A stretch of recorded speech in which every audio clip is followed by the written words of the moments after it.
성경에서 가장 슬픈 일은 모세가 가나안 땅을 밟지 못한다는 일일 것입니다. 모세는 충성스럽게 40년 동안 이스라엘 백성들을 인도했지만 본인은 정작 가나안 땅을 들어갈 수 없게 된 것입니다. 모세는 이스라엘 백성들의 짐을 졌고 백성들을 이끌고 전쟁에서 승리했습니다. 그리고 하나님의 말씀, 율법으로 백성들을 가르쳤습니다.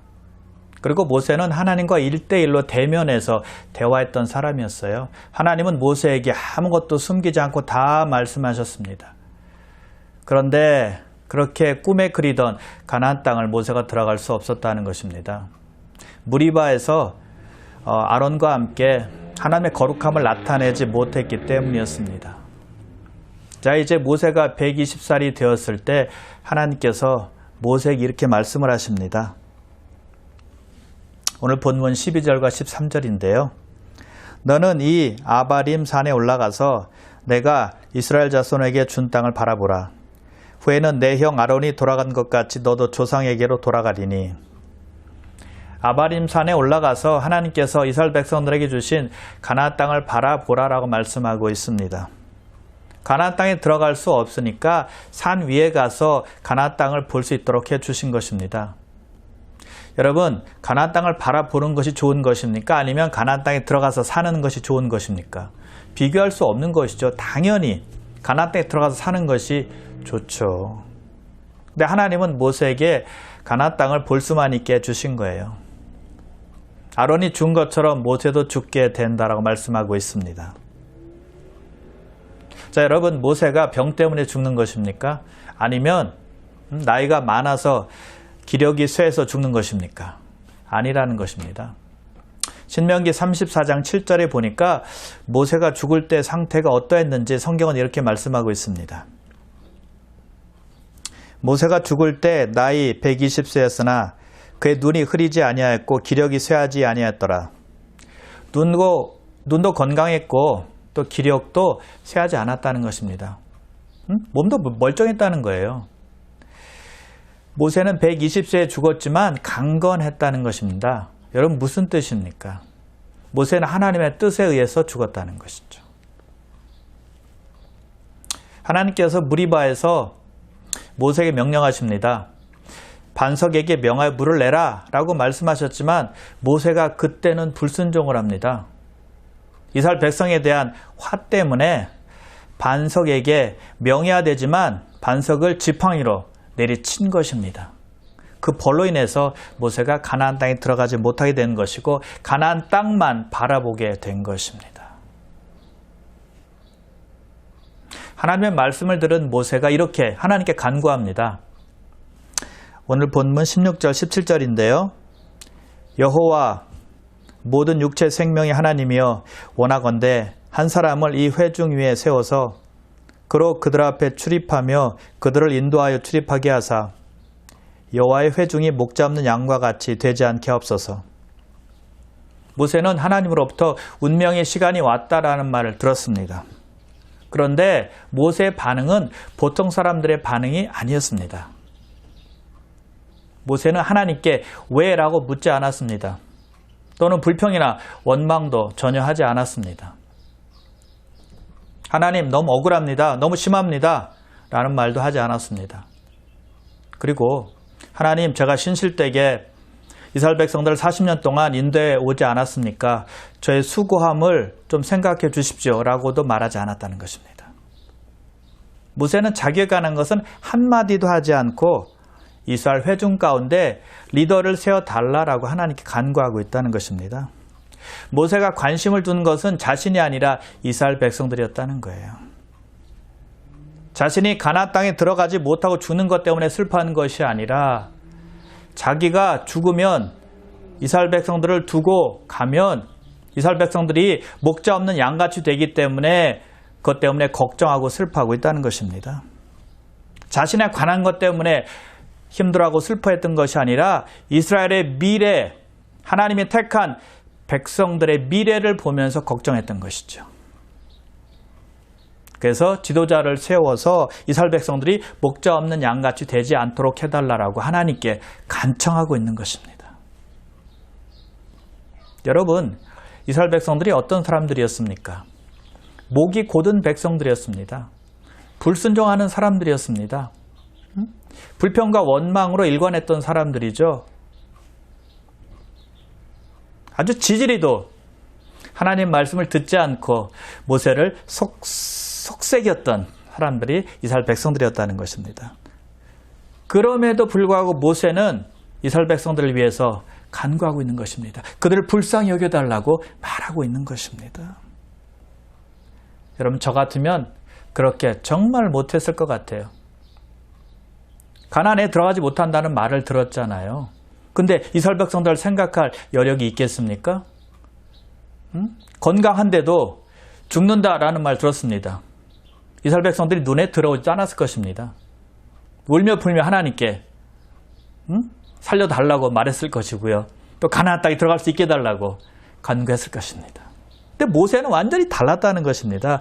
목자의 마음을 가지고 있었던 것입니다. 백성들을 하나님의 양으로 생각했던 거예요. 여러분, 목자 없는 양의 상태는 어떠할까요? 양들이 있는데 목자가 없어요. 그럼 어떻게 될까요? 먼저 먹을 것, 마실 것을 공급받을 수 없을 것입니다. 또한 사나운 짐승들로부터 공격받을 겁니다. 또 그 양들은 방향 감각이 없는 동물입니다. 그래서 목자가 없으면 어디로 갈지를 전혀 모릅니다. 헤매고 말 것입니다. 목자의 인도하심, 목자의 공급하심, 목자의 보호하심이 없으면 양들은 정말 위험에 빠지게 된다는 것이죠. 그래서 모세가 걱정하고 있는 것입니다. 자기가 떠나는 것은 문제가 되지 않지만 두고 가는 백성들에게는 반드시 목자가 필요하다는 것입니다. 영적인 지도자가 있어야 한다라고 말하는 것입니다.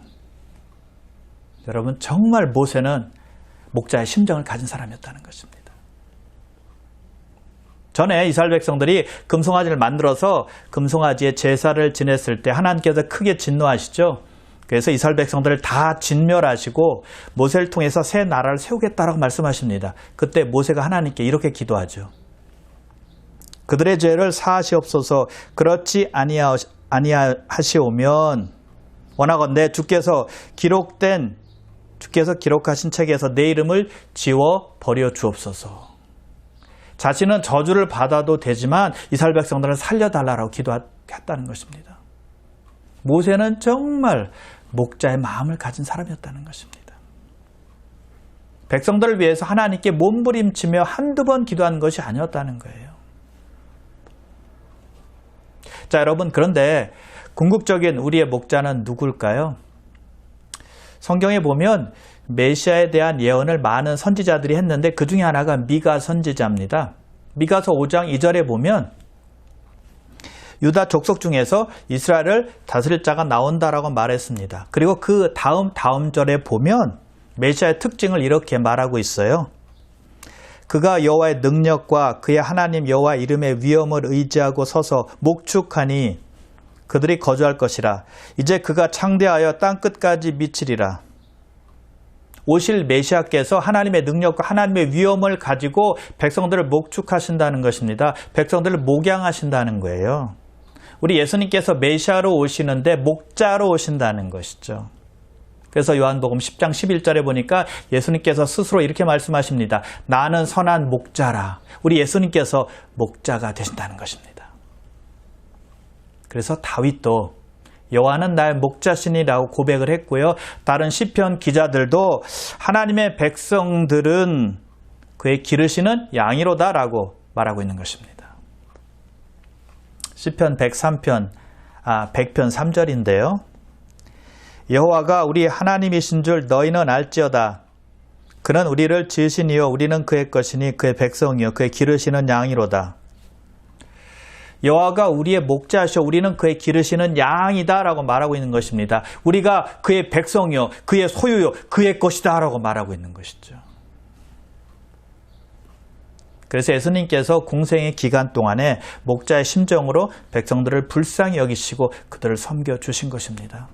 마태복음 9장 36절인데요. 성경은 이렇게 말씀하고 있습니다. 무리를 보시고 불쌍히 여기시니 이는 그들이 목자 없는 양과 같이 고생하며 기진함이라. 또 마가복음 6장 34절은요. 예수께서 나오사 큰 무리를 보시고 그 목자 없는 양 같음으로 인하여 불쌍히 여기사 이에 여러 가지로 가르치시더라. 그 당시 유대 종교 지도자들이 목자로서 이스라엘 백성들을 잘 인도했어야 했지만 그들은 탐욕과 위선과 교만으로 가득 차 있었다는 것이죠. 그래서 예수님께서 이스라엘 백성들을 목자 없는 양같이 여기시고 안타까워하시고 불쌍히 여기시면서 그들을 이끌어 주신 것입니다. 그들의 필요를 채워주신 것이죠. 특별히 예수님은 하나님의 나라에 대해서 가르치셨습니다. 왜요?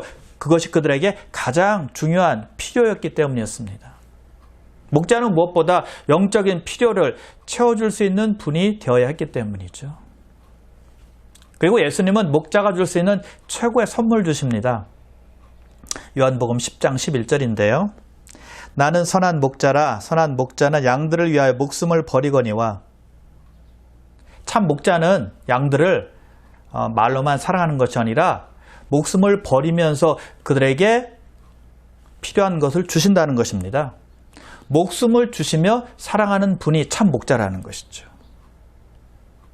우리에게 가장 필요한 것을 아낌없이 주시는 분, 자기의 몸을 버리시면서 우리에게 최고의 선물을 주신 분이라는 것이죠. 그래서 예수님께서 참 목자입니다. 선한 목자가 되신다는 것입니다. 바로 모세가 예수님의 심정을 가지고 목자의 마음을 가지고 백성들을 섬긴 것입니다. 그래서 모세는 백성들에게 목자가 필요하고 또 영적인 지도자가 필요하다라고 하나님께 간절히 구하고 있는 것입니다. 자, 그런데 하나님께서 생각하고 계신 목자, 이스라엘의 지도자는 누구였을까요? 18절, 19절, 20절에 나오고 있는데요. 하나님께서 모세에게 이렇게 말씀하십니다. 눈의 아들 여호수아는 그 안에 영이 머무는 자니 너는 데려다가 그에게 안수하고 그를 제사장 엘르아살과 온 회중 앞에 세우고 그들의 목전에서 그에게 위탁하여 내 존귀를 그에게 돌려 이스라엘 자손의 온 회중을 그에게 복종하게 하라.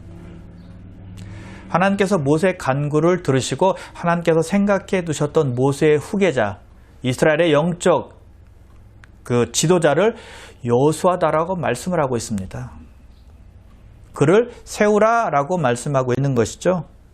여호수아를 데려다가 안수하고 제사장 엘르아살과 온 회중 앞에서 모세 리더십을 여호수아에게 위탁하라라고 말씀하고 있습니다.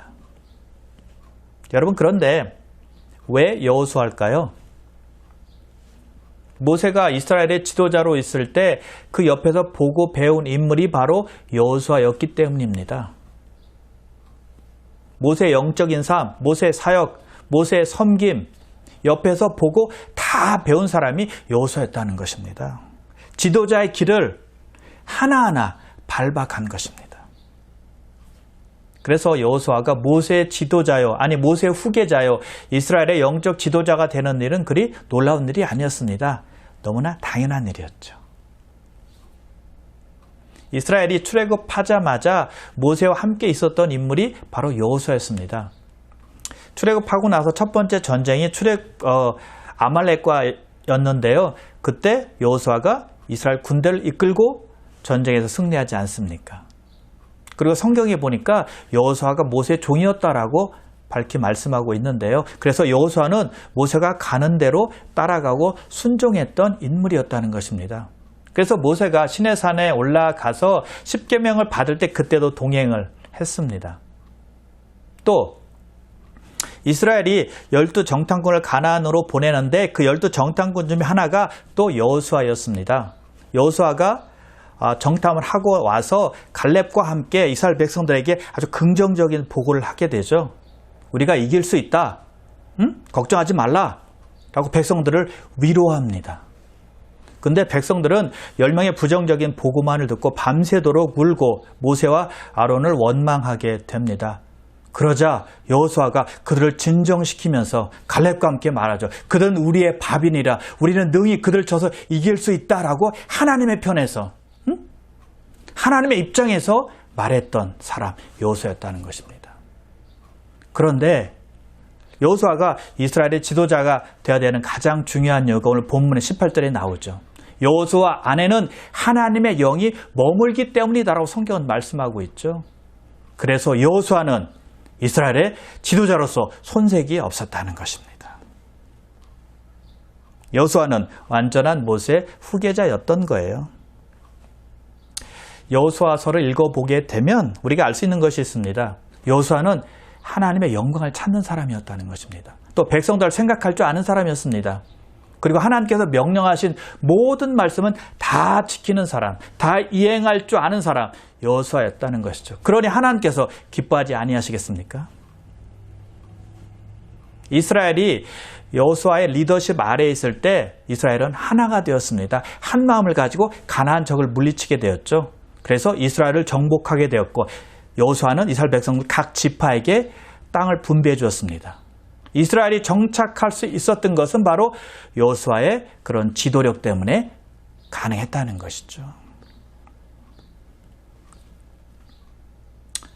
여호수아 24장에 보면 여호수아가 죽기 얼마 전에 백성의 지도자들과 백성들을 다 불러 모읍니다. 그래서 마지막 당부를 하게 됩니다. 하나님 여호와만을 경외하고 또 진실된 마음과 또 온전한 마음을 가지고 여호와 한 분만을 섬기라라고 마지막 당부를 합니다. 그리고 나서는 이렇게 말합니다. 오직 나와 내 집은 여호와를 섬기겠노라. 목자의 심정을 가지고 백성들을 인도한 것뿐만이 아니라 자기 자신도 또 자기 가족들도 하나님만을 섬기게 했다는 것입니다. 본을 보인 사람이라는 것입니다. 그래서 여호수아는 이스라엘의 지도자로서 합당한 사람이었다는 것이죠. 그래서 모세는 하나님께서 명하신 대로 여호수아를 데려다가 제사장과 온 회중 앞에 세우고 그에게 안수하며 모든 리더십을 그에게 다 위탁했던 것입니다. 여러분, 모세에서 여호수아로 이어지는 리더십은 성경에서 가장 아름다운 모범적인 리더십의 이양입니다. 모든 교회는 배워야 할 것입니다. 가끔 보면 어떤 교회에서 은퇴하시는 목사님이 목회자를 세우시는데 교회가 아주 시끄러운 경우가 종종 있습니다. 왜 그럴까요? 성경적인 모델을 따르지 않기 때문입니다. 모세가 목자 없는 백성들을 생각한 것처럼 목회자는 성도를 생각해야 한다는 것입니다. 그래서 하나님께 예수님을 닮은 사람, 또 목자의 심정을 가진 자, 그리고 말씀에 투철한 자를 기도하며 찾아야 한다는 것이죠. 목회자가 은퇴할 때는 자기의 유익이 아니라 교회의 유익이 되는지 살펴보아야 한다는 것입니다. 자기의 미래가 아니라 성도의 미래, 교회의 미래를 생각해야 된다는 것입니다. 모세처럼 목자의 마음을 가지고 리더십을 이양해야 한다는 것이죠. 자, 모세는 비록 가나안 땅에 들어가지 못하게 되었지만 그가 가진 목자의 마음은 우리의 마음을 감동시키고 있습니다. 그는 자기 자신보다 이스라엘 백성들을 더 생각했습니다. 자기의 안위보다 목자 없는 양 같은 백성들을 긍휼히 여기고 안타깝게 여기고 걱정했다는 것입니다. 즉 모세는 하나님께서 택하신 이스라엘 믿음의 공동체를 생각한 것입니다. 그렇다면 여러분, 우리도 하나님께서 택하신 믿음의 공동체를 늘 생각하는 성도가 되어야 되지 않을까요? 그것이 목자의 마음을 가진 성도가 될 것입니다. 그러므로 사랑하는 귀한 성도 여러분, 예수님께서 이 땅에 오셔서 사람들을 목자의 심정으로 바라보시고 섬기신 것처럼 우리도 목자의 심정을 가지고 세상을 바라보며 이웃을 바라보며 교회를 바라보며 성도를 바라보며 섬기시기를 주님의 이름으로 축원합니다. 기도하겠습니다. 아버지 하나님 고맙습니다. 모세는 죽을 날이 얼마 되지 않았던 시점에서 단지 산에 올라가서 가나안 땅을 보는 것으로 만족해야만 했습니다. 한 번의 실수 때문에, 한 번의 불순종 때문에 그는 가나안 땅을 들어가지 못하게 되었지만 그럼에도 불구하고 그는 불평하거나 원망하지 않았습니다. 하나님께 오히려 이스라엘 백성들을 걱정하며 간구했습니다. 그들 위해서 목자를 세워달라고 간청했다는 것이죠.